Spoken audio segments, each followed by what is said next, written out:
अस्सलाम वालेकुम। Welcome to my YouTube channel learning with G. आज मैं आपके साथ CS310 open source web development का वीक नंबर 11 शेयर करने वाला हूँ। इसका शॉर्ट लेक्चर आपके साथ वीक नंबर 11 और 12 दोनों को कंबाइन करके करूँगा। ये बहुत ज़्यादा इसके अंदर ज़्यादा मटेरियल नहीं है, जस्ट एक जो है बेसिक सी आपको जो क्वेरीज बताई गई हैं। ठीक है, सबसे पहले क्रिएट टेबल, बहुत ही बेसिक, बहुत ही सादा इसकी क्वेरी होती है। आप दो तरीक़ों से कर सकते हो, या तो अपने कोड में लिख लो, ठीक है, टेबल क्रिएट, उसका नाम, उसके बाद उसकी जो उसके अंदर सारे एट्रीब्यूट आने हैं।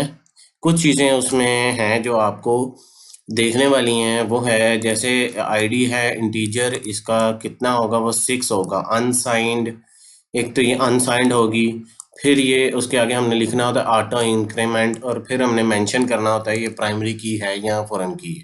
ठीक है, फिर फर्स्ट नेम है वारचार, इसकी डाटा टाइप है, इसके अंदर अप टू 30 कैरेक्टर हो सकते हैं। ठीक है, तो ये एक बहुत सादा आसान से क्वेरी है, इसको कोई याद करना कोई ज़्यादा हार्ड एंड फास्ट रूल नहीं है। नॉट नल का मतलब यह है कि इसके अंदर नल वैल्यू नहीं हो सकती, इसको आप जो है वो ज़ीरो वैल्यू या कोई वैल्यू के स्किप नहीं कर सकते। ठीक है, ईमेल वारचार 50 इसकी लिमिट बताई है। फिर रजिस्ट्रेशन डेट, टाइम स्टैम्प का मतलब है जो भी आपकी करंट उस वक्त टाइम और डेट होगी वो इसके अंदर अपडेट हो जाएगी। ठीक है, रेज डेट वेरिएबल है और ये इसकी डाटा टाइप है टाइम स्टैम्प। ठीक है, अब जब हमने टेबल क्रिएट करना है तो उसको डेटाबेस के अंदर कैसे क्रिएट करना है। जैसे हमने डेटाबेस नेम क्रिएट कर लिया माई स्टूडेंट। ठीक है, इस नाम का हमने डेटाबेस अपनी जो कनेक्शन स्ट्रिंग है, अपनी जो हमने कनेक्शन एस्टेब्लिश कर लिया है उसके अंदर बता दिया है कि ये नाम है। ठीक है, अब सबसे पहले तो हमने उसकी क्वेरी में उसको कर लिया, अब हम उसको यूज़ कर रहे हैं। ये आपको उसने एक्चुअल में बताया नहीं है, वो मैं आपको बता देता हूँ कि अभी हम आगे इसको पढ़ेंगे कि हमने इंक्लूड कीवर्ड से बेसिकली वो फाइल हमने इसके अंदर इंक्लूड करनी होती है जो आपकी कनेक्शन स्ट्रिंग की फाइल है। ये एक अलग फाइल बनती है, ठीक है, कनेक्शन स्ट्रिंग की, जिसको आप बार बार रेपिटेटिवली किसी भी और फाइल में आप यूज़ कर सकते हो। उसने जस्ट आपको डायरेक्ट कोड ही बता दिया है कि आपने टेबल क्रिएट कर लिया, लेकिन आपको उसमें पहले मेंशन करना पड़ेगा कि ये फाइल जो आपकी डीबी कनेक्शन की फाइल है या डेटाबेस कनेक्शन की फाइल है, ये उस फाइल में मेंशन होगी, तो तब ही जाके वो डेटाबेस क्रिएट होगा। ये कोड सारा लिखने की आपको बार बार ज़रूरत नहीं है। अच्छा, इंसर्ट डाटा किस तरह किया जाता है उसकी एग्जांपल देख लेते हैं। इसकी जो क्वेरी होती है वो आपने देखी होगी कि मैं इसकी क्वेरी की तरफ जाता हूँ। इसमें कोई ज़्यादा चीज़ नहीं है कि आपने जब डेटाबेस में कोई इंसर्ट करना होता है, उसकी क्वेरी होती है इंसर्ट इनटू, आगे जो statement use to add the new, जो आगे आपका टेबल का नाम है वो आप लिखते हो। ठीक है, इंसर्ट इनटू टेबल, और उसके बाद कॉलम 1 2 3, उसके बाद वैल्यूज कीवर्ड आता है ये ब्रैकेट के बाद, और उसके बाद बारी बारी आप वन बाय वन एक सीक्वेंस में वैल्यू लिखते हो। आप इसको अपडेट करने के लिए भी यूज़ कर सकते हो, आप इसमें इंसर्ट करने के लिए भी यूज़ कर सकते हो। ठीक है, आपने कोई वैल्यू इंसर्ट करनी हो स्पेसिफिक आईडी और उसके मुताबिक, तो आप वो एंटर करके आप इसके थ्रू कर सकते हो। उसने वही आपको जो है ये देखें, सबसे पहले फर्स्ट नेम लास्ट नेम और ईमेल, और उसमें वैल्यूज पास करके आपको वही दिखा दिया एग्जांपल के तौर पे। ठीक है, बहुत सादा, बहुत आसान और बहुत बेसिक है। ये आप ऑलरेडी किसी ना किसी कोर्स के अंदर ये क्वेरीज पढ़ चुके हुए हैं, लेकिन यहाँ पर कैसे यूज़ हो रही है मैं आपको इसका एक अभी आपको एक PHP माई एडमिन जिस मैंने लास्ट वीक में दिखाया था, मैं आपको वो भी दिखा देता हूँ। ये PHP माई एडमिन जैसे मैंने आपको बताया था ना कि हम यहाँ पर आपको एक क्वेरी लिख सकते हैं। हम जैसे एक डेटाबेस है MSGM, ठीक है, मैं इसमें चला जाता हूँ, प्रोडक्ट्स के टेबल के अंदर चला जाता हूँ, मैं कहता हूँ यहाँ पर मैं प्रोडक्ट एक ऐड कर लूँ, SQL पर क्लिक करूँगा, और यहाँ पर देखें आपके पास क्वेरीज आ रही हैं इंसर्ट, अपडेट और डिलीट की। ठीक है, आप इंसर्ट की क्वेरी डालेंगे, आप वो ऑलरेडी उसने सारे ही उसने प्रोडक्ट्स के टेबल के अंदर जितनी है उसके वेरिएबल है वो उसने फैच कर ली हैं। मैं थोड़ा जूम आउट कर देता हूँ ताकि आपको बेहतर रंग में नज़र आ जाए, और उसने बाद में ये वैल्यूज़ दे दी हैं। आप यहाँ पर जो वैल्यू एंटर करते जाएंगे अकॉर्डिंग टू योर, आप जो भी आप प्रोडक्ट टेबल में काम कर रहे हो, आपकी जहाँ से ये आईडी है ना, आईडी नंबर 3 के बाद आपने आईडी नंबर 4 और कैटेगरी उसकी ऐड करते चले जाओगे, उसके मुताबिक वो यहाँ पर डाटा चला जाएगा। ये एक वो तरीकाकार है जो मैन्युअली आपने डेटाबेस में डाटा ऐड करना हो। आपको PHP माई एडमिन का पूरा आइडिया होना चाहिए कि कैसे उसमें सारा कुछ ऐड होता है, ठीक है। मैन्युअली अगर आपने करना हो, ये तो आप कोड रन करके कर रहे हो, या फिर आप किसी आपने वेबसाइट डिज़ाइन की है तो वहाँ पर आपने मेंशन कर दिया कि जो यूज़र एंटर करे वो वैल्यू डालते जाओ। ये भी हम बाद में आगे जब PHP को पढ़ेंगे उसमें पढ़ेंगे, ठीक है। अब हम बेसिकली गेट करने लगे हैं। अब हम अगली क्वेरी की तरफ जाएंगे, सिलेक्ट की क्वेरी की तरफ। हमने ये पहले ये काम कर लिया, ठीक है। अब हमने कौन सी सिलेक्ट करनी है, last ID, get last ID, insert into student values. अब ये क्या यहाँ पर क्या हुआ है कि उसने जब इंसर्ट किया और उसने कहा कि new record created successfully, last ID is last ID. जो भी उसकी लास्ट आईडी का मतलब ये है, यानी कि आखिरी आईडी वो आईडी है कि वो इंसर्ट करेगा वहां पर। जैसे मैंने अभी आपको दिखाया कि ये 1 2 3 है, ठीक है। लास्ट आईडी का मतलब ये है कि 3 के बाद वो ऑटो इंक्रीमेंट है, ठीक है। उसके अंदर हमने वो ऊपर बात कह भी रहा है कि ये ऑटो, ये उसने ऊपर बात उसने कही भी है, in the table student ID column is an auto increment field. वो ऑटो इंक्रीमेंट फील्ड हमने ऐड की थी तो वो ऑटोमेटिकली उसको पता है कि लास्ट आईडी किधर बनती है, वो बनती है आपके जो नेक्स्ट यहाँ से नंबर 3 के बाद नंबर 4। क्योंकि आईडी वो अगर आप उसको टेबल के अंदर नहीं डालते तो बाय डिफ़ॉल्ट माई सीक्वल में आप कोई भी टेबल क्रिएट करोगे, अगर उसमें आईडी आप मेंशन नहीं करते वो खुद ही कर देता है, ठीक है। आईडी के नाम से खुद ही क्रिएट कर देगा। अच्छा, मल्टीपल आइटम्स। अब ये इसमें यहाँ पर कुछ जो है वो आपको कॉन्फ्लिक्ट अराइज होता है कि कुछ डेटाबेस मैनेजमेंट टूल जैसे एपेक्स का ओरेकल है, आपने CS 405 के अंदर पढ़ा होगा एपेक्स ओरेकल। वहाँ पर मल्टीपल वैल्यूज़ एक वक्त में इंसर्ट नहीं हो सकती। अगर आप कोई कोड यूज़ करके करते हो, यानी आप अपन एपेक्स ओरेकल को आप यूज़ कर रहे हो किसी कोड में, आप अपने यानी आप PHP के कोड के अंदर, तो वहाँ से आप इंसर्ट कर सकते हो। लेकिन आप अगर उसका जो मैनेजमेंट स्टूडियो आप यूज़ करो, यानी डेटाबेस मैनेजमेंट सिस्टम, जैसे ये PHP माई एडमिन है, उसी तरह वो एपेक्स ओरेकल है, वो ऑनलाइन है। ये ऑफलाइन चल रहा है लोकल, वो ऑनलाइन है। वहाँ पर रिस्ट्रिक्शंस मैंने पहले ही बताया था कि according to live server restrictions, पिछली आप क्लासेस में आप सुनते आ रहे होंगे कि मैं बता रहा हूँ कि उसमें रिस्ट्रिक्शंस होती हैं। तो उसमें रिस्ट्रिक्शन यही होती है कि आप मल्टीपल वैल्यू इंसर्ट नहीं कर सकते। यहाँ पर देखें उसने मल्टीपल वैल्यूज़ का कोड लिखा है, पहले ये एक, फिर उसने दूसरी इंसर्ट करा ली, फिर तीसरी इंसर्ट करा ली। इस तरह आप जितनी मर्जी इंसर्ट करा लो, वो जो है वो आप उसे करवा सकते हो। आप अगर यहाँ पर लिख के कराना चाहते हो तो यहाँ ऐसे लिखते हो कि आप उसे एक वेरिएबल के अंदर सारी चीज़ों को ये इस इनके अंदर डबल कोटेशन के अंदर आप लिख देते हो अपने कोड को, तो वो उसे रीडेबल हो जाता है PHP के अंदर। अगर आप यहाँ पर SQL क्वेरी ऊपर लिखते हो PHP माई एडमिन के अंदर, तो फिर आपको मेंशन नहीं करना पड़ता, आपको सिर्फ टेबल रिक्वायर्ड सेलेक्ट करना है। जो भी आप जिस टेबल में वैल्यू आप मैन्युअली इंसर्ट करना चाहते हैं वो आपने करना है, और यहाँ पर आपने आके इंसर्ट कर देनी है वैल्यूज़। यहाँ वो यूज़र एंटर कर रहा है, यहाँ आप कोड के थ्रू एंटर कर रहे हो, या आप ये मैन्युअली कर रहे हो। जो आपको तीनों में से आप तीनों वेज आपको मैंने बता दी हैं, ठीक है। उसके बाद है जी माई सीक्वल प्रिपेयर्ड। अब ये क्या चीज़ है जी, हम इसमें देख लेते हैं। A prepared statement is a feature used to execute the same or similar SQL statement repeatedly with high efficiency. अब प्रिपेयर्ड स्टेटमेंट क्या है, वो बात कर रहा है कि ऐसा फीचर जो कि आप एग्जीक्यूट करो सेम और सिमिलर SQL स्टेटमेंट को बार बार। Prepared statement basically work like this. An SQL statement template is created and send to the database. एक टेम्पलेट क्रिएट किया और उसको डाटाबेस को भेज दिया।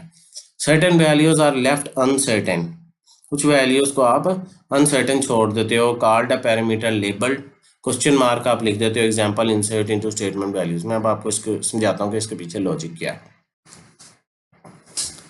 इसके पीछे लॉजिक ये है कि जब आपने ये वो प्रिपेयर्ड स्टेटमेंट के बारे में बात कर रहा है कि जब एज ए यूज़र आपने कहना हो कि किसी जगह भी आपने यूज़र से वैल्यूज़ लेनी हो, लाइक आप किसी जगह रजिस्टर कर रहे हो तो हर डिफरेंट यूज़र की डिफरेंट वैल्यूज़ होंगी। तो क्वेश्चन मार्क रेफर कर रहा है कि वो एक्चुअल में वैल्यूज़ जो है वो करनी है जो वैल्यू एक यूज़र एंटर कर रहा है। उसको जो भी वैल्यू आप यूज़र एंटर करेगा वो उसको उसकी जगह क्वेश्चन मार्क की जगह इंसर्ट कर लेगा। ये इसलिए यूज़ होती है, उसने जैसे कहा कि आप रेपिटेटिवली सिमिलर स्टेटमेंट को यूज़ कर सकते हो। आपको बार-बार each and every time her user के लिए नहीं देनी पड़ेगी। इसकी एग्जांपल एक है, आपकी लॉगिन भी है एलएमएस की। जब आप एलएमएस को लॉगिन करते हो, आपने वीओआईडी एंटर करते हो, इंसर्ट कर रहे होते हो। वो बेसिकली आप इंसर्ट नहीं कर रहे होते, वहाँ पर आप वेरीफाई करा रहे होते हो। लेकिन वहाँ पर भी पीछे क्वेश्चन मार्क ही लगा होता है। ठीक है, वहां पर आपका ऑथेंटिकेशन हो रही होती है। इस तरह क्वेश्चन मार्क ही लगे होंगे आपके जो सेलेक्ट की स्टेटमेंट होगी वहां पर कि कौन सी जो है वो जाके डेटाबेस में चेक करना है। इसमें और उसमें डिफरेंस ये है कि ये डेटाबेस में डालता है, उसको पहले से नहीं पता होता, इसलिए यहाँ क्वेश्चन मार्क है। लेकिन जो सिलेक्ट स्टेटमेंट है जो आप लॉगिन कर रहे हो उसमें ऑलरेडी डेटाबेस को पता होगा कि ये वैल्यू यहाँ पर है, उसको वेरीफाई कर रहा होता है। ठीक है, एप्लीकेशन में execute statement as many time as is wanted. आप जितनी मर्जी बार करो, जितने मर्जी यूजर आए, 100, 150, 200, सबके लिए वो डिफरेंट जो वैल्यूज एंटर करेंगे वो उसके लिए कर सकते हैं। ये आपका रीयूजेबिलिटी आपका कॉन्सेप्ट जो है वो क्लियर हो गया कि यहाँ पर आप माई सीक्वल प्रिपेयर्ड क्या है कि आपने ऑलरेडी प्रिपेयर किए, सिर्फ एसक्यूएल इंसर्ट के लिए यूज नहीं होती, आप कोई भी और यूज कर सकते हो क्वेरी। ठीक है, अच्छा, अब ये है माई सीक्वल प्रिपेयर्ड कनेक्शन उसने क्रिएट किया। उसने कहा कि ये फर्स्ट नेम, उसने अब ये तीनों को वेरिएबल का नाम दे दिया यहाँ पर, फर्स्ट नेम और लास्ट नेम और ईमेल जो यूज़र एंटर करेगा। यहाँ तक वो ये बात है, लेकिन उसने खुद पैरामीटर सेट भी कर दिए हैं। ठीक है, अब ये पैरामीटर्स उसमें चले जाएंगे।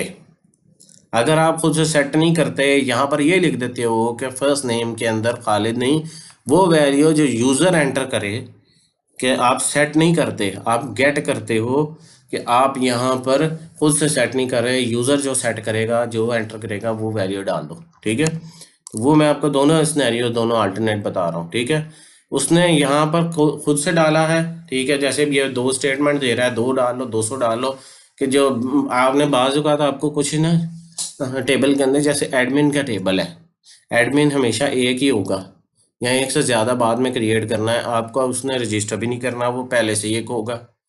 ठीक है, तो आप न उसके लिए आप ऐसा करते हो कि बाय डिफ़ॉल्ट जो है वो कोड में लिख देते हो कि इसका फर्स्ट नेम क्या है, ईमेल क्या है और पासवर्ड क्या है।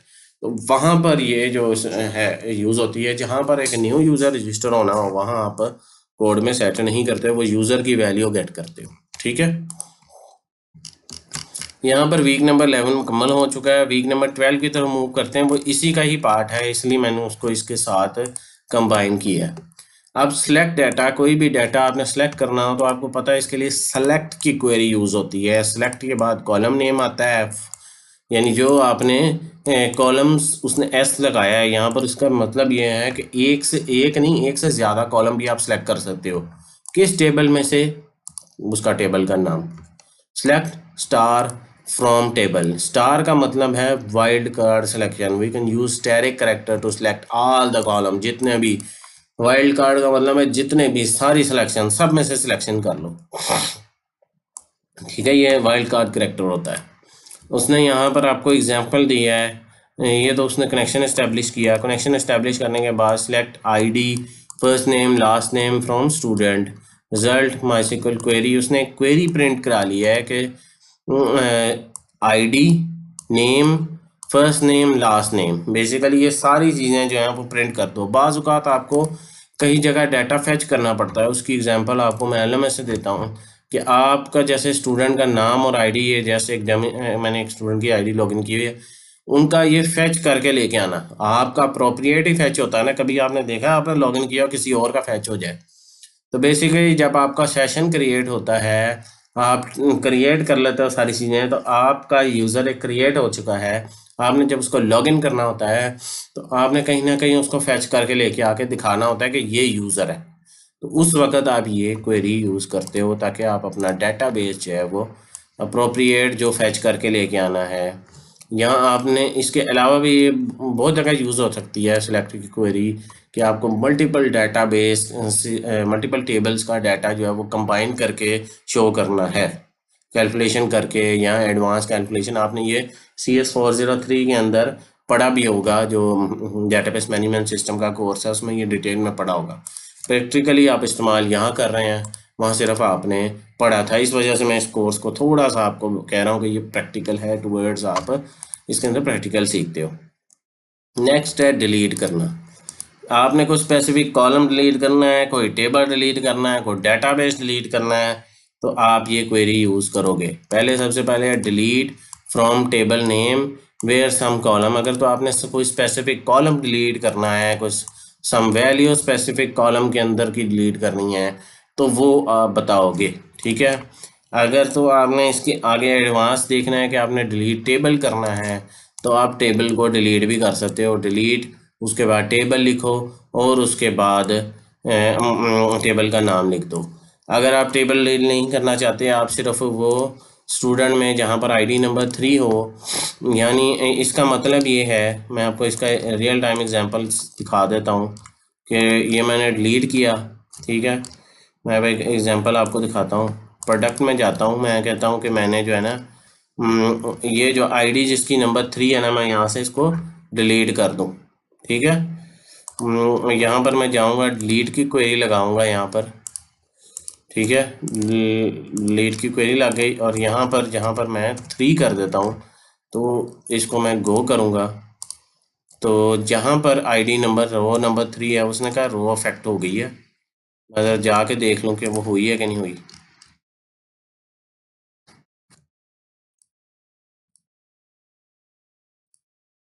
उसने तो पकड़ के वेयर आईडी यहाँ पर है, उसने सारी ही डिलीट कर दी हैं। मैंने मेंशन नहीं किया, मैं भी यहाँ पर ऑर्डर वेयर, अच्छा उसने जहाँ पर मेंशन नहीं किया, ठीक है।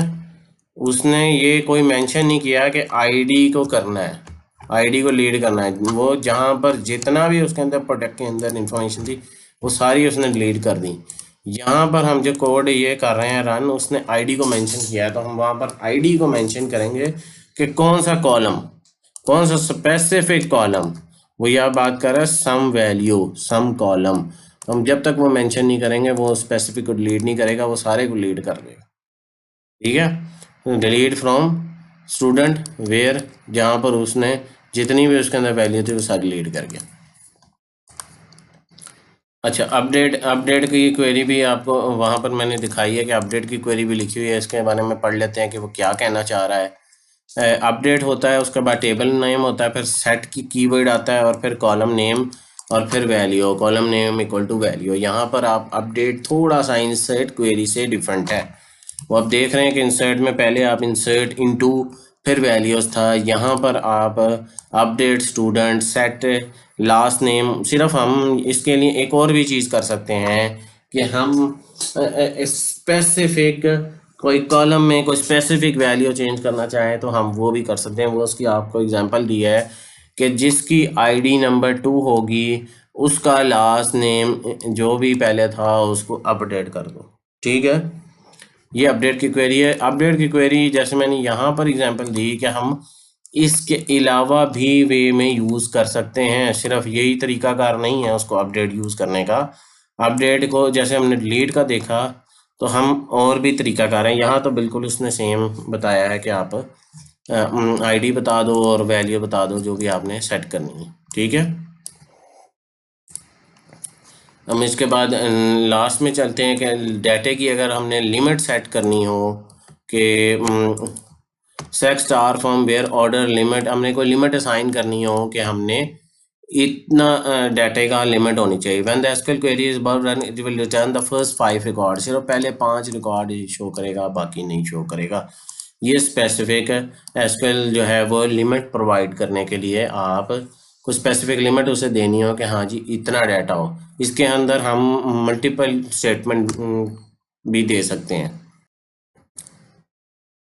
नहीं, मैं बात ये कह रहा हूँ कि मल्टीपल स्टेटमेंट का मतलब है कुछ स्पेसिफिक लिमिट भी दे सकते हैं, यानी रिकॉर्ड नंबर 3 से 5 तक, रिकॉर्ड नंबर 10 से 15 तक हम इस तरह भी इस क्वेरी को लिख सकते हैं। या आपने पहले भी क्वेरी जो है एसक्यूएल के अंदर पढ़ी होगी, यहाँ पर तो ये नहीं दी हुई अपडेट, और इसके अंदर आप कस्टम क्वेरी जो है वो अपनी देख सकते हैं। CS403 के अंदर आपने रिलेशनल डेटाबेस के बारे में पढ़ा होगा CS403 में, उसमें आपको ये क्वेरी सिखाई गई थी कि आप कोई स्पेसिफिक रेंज ऑफ डेटाबेस को अगर आपने सेलेक्ट करना हो, स्पेसिफिक रिकॉर्ड और कॉलम को, तो आप कर सकते हैं। ये जस्ट एक एग्जांपल उन्होंने दी है कि लिमिट का कीवर्ड यूज होता है। उसने कहा MySQL provide a limit clause. Basically हम जब प्रोग्रामिंग लैंग्वेज होता है उसके अंदर किसी भी को जो लैंग्वेज के कीवर्ड्स होते हैं उनको कीवर्ड कहते हैं। यहाँ पर हम कीवर्ड के साथ जो यूज होने वाले होते हैं उनको हम क्लॉज कहते हैं। ठीक है, कीवर्ड इसका जो है लैंग्वेज का जो कमांड है वो सिलेक्ट है, कीवर्ड और यहाँ हम कह दें या क्लॉज कह लें, वो आपकी फ्रॉम, लिमिट, या हम अभी तक पीछे भी यूज करते आ रहे हैं वेयर क्लॉज। ये सारे क्लॉज या कीवर्ड्स हैं जिसके अंदर आप कोई स्पेसिफिक कंडीशन अप्लाई कर रहे होते हो। ठीक है, स्लाइड्स आप देख रहे हो कि जो मैं आपको यहाँ पर PHP में दिखा रहा हूँ उसमें स्लाइड सिंटेक्स का डिफरेंस है। वो क्यों है कि ये आपका जो PHP है, जब आपने PHP के कोड के अंदर SQL को एम्बेड करना होता है तो वो स्लाइड सा डिफरेंस है कोड के अंदर, उसके सिंटेक्स के अंदर डिफरेंस है, थोड़ा सा रूल एंड रेगुलेशन, वो स्लाइड सा डिफरेंस है। ठीक है, जब आपने उसको एम्बेड करके इस्तेमाल करना होता है, एम्बेड का मतलब ये कि उसके अंदर आप PHP के कोड के अंदर आप MySQL की क्वेरीज आप लिख रहे हो, तो आप वो देख रहे हो कि उसके अंदर डिफरेंट, थोड़ा सा डिफरेंट हिसाब है। ठीक है,